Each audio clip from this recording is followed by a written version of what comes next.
There has only been one funeral in the history of mankind where God was the undertaker. Imagine the scene. Mount Nebo, 1400 BC. The air is thin, the wind is the only sound. A man climbs the peak alone. He is 120 years old, yet his eyes are sharp, his back is straight. He is the friend of God, the lawgiver, Moses. He looks out over the promised land, a land he spent his entire life fighting to reach, but is forbidden to enter. And then he dies. Scripture tells us that God buried him. No human hands touched the body, no priest chanted a prayer. It should have been a moment of perfect peace. But it wasn't, because in the spiritual realm, a war had just been declared.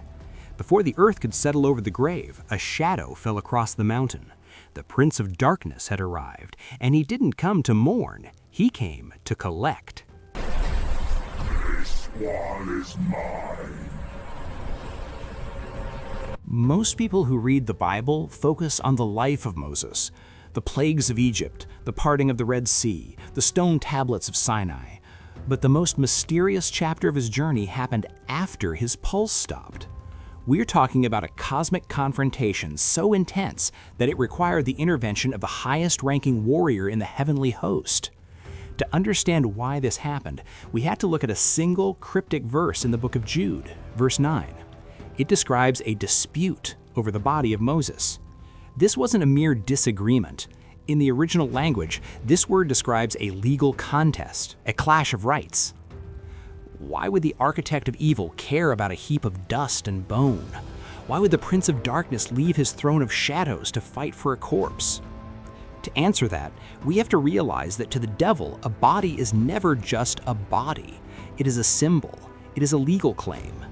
And in the case of Moses, it was the ultimate prize in a game of spiritual chess. Satan is known in Scripture as the accuser. He is a master of the fine print. And as he stood over that fresh grave on Mount Nebo, he wasn't there as a thief, he was there as a prosecutor. He had a file on Moses that went back 80 years. You have sinned against God. He remembered the day in Egypt when Moses, then a prince of the empire, looked left and right, saw no one watching, and struck down an Egyptian taskmaster. He remembered how Moses dragged that body into the sand to hide his sin. Now, decades later, the devil was essentially saying to the Archangel Michael, "You cannot hide him now. This man is a murderer. By the laws of justice, his soul and his flesh belong to the domain of death, and death is my territory." It was a brilliant, wicked move. If Satan could prove that God was being unfair by protecting a sinner like Moses, he could strike a blow against the very character of God. He wanted to use Moses' past to hijack God's plan. But there was a second, even more practical reason for this ambush. Satan knows the human heart better than we know ourselves. He knew the Israelites. He knew they were a people who struggled with the invisible. They wanted gods they could touch, gods they could see. They had already turned a golden calf into an idol. They had eventually turned a bronze serpent into an object of worship. If the devil could have seized the physical remains of Moses, he wouldn't have destroyed them. He would have turned them into a relic. Imagine the catastrophe if the people of Israel had a physical, holy site where they could visit the preserved body of their leader. They would have stopped looking to the heavens and started looking to the earth. The grave would have become a cathedral of idolatry, distracting a whole nation from the living God. By hiding the grave, God wasn't just being mysterious, he was being protective. He was ensuring that the legacy of Moses remained in his words and his laws, not in his bones. However, there is a third, deeper mystery at play, one that stretches into the very fabric of time and prophecy. Satan is a student of the Word. He had seen the patterns. He knew that Moses wasn't just a leader, he was a type of the Messiah to come. He suspected that God wasn't finished with this man. Think about the Mount of Transfiguration 14 centuries later. When Jesus is revealed in his glory, two figures appear from the echoes of history to speak with him. One is Elijah, and the other is Moses. Moses had to be there to represent the law, testifying that Jesus was the fulfillment of every sacrifice and every commandment. If Satan had been able to desecrate or claim the body of Moses on Mount Nebo, would he have been able to prevent that prophetic moment? We don't know the exact rules of the spiritual realm, but we do know that the enemy is obsessed with breaking the chain of God's promises. He was trying to sabotage a meeting that wouldn't happen for another 1,000 years. But on that mountain, a defender was waiting, Michael the Archangel. In the hierarchy of heaven, Michael is the general. He is the one who leads the charge against the dragon. He is the protector of the people of Israel. Yet when he faced the devil over that grave, he didn't use his own power.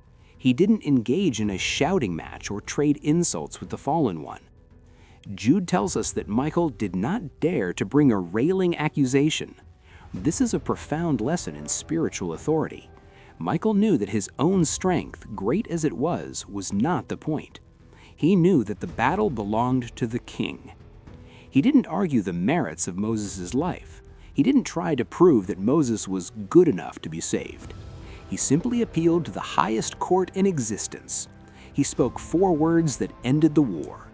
The Lord rebuke you. You have no right to be here.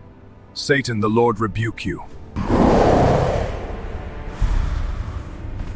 In that moment, the shadows had to retreat, not because they feared Michael, but because they could not stand against the decree of the Almighty. The Lord had claimed Moses, and when God lays claim to something, the case is closed. So, what does this mean for you watching this today? The story of Moses' body isn't just an ancient myth or a theological curiosity. It is a blueprint for the battles you are fighting right now. Because the truth is, the devil is still a grave robber.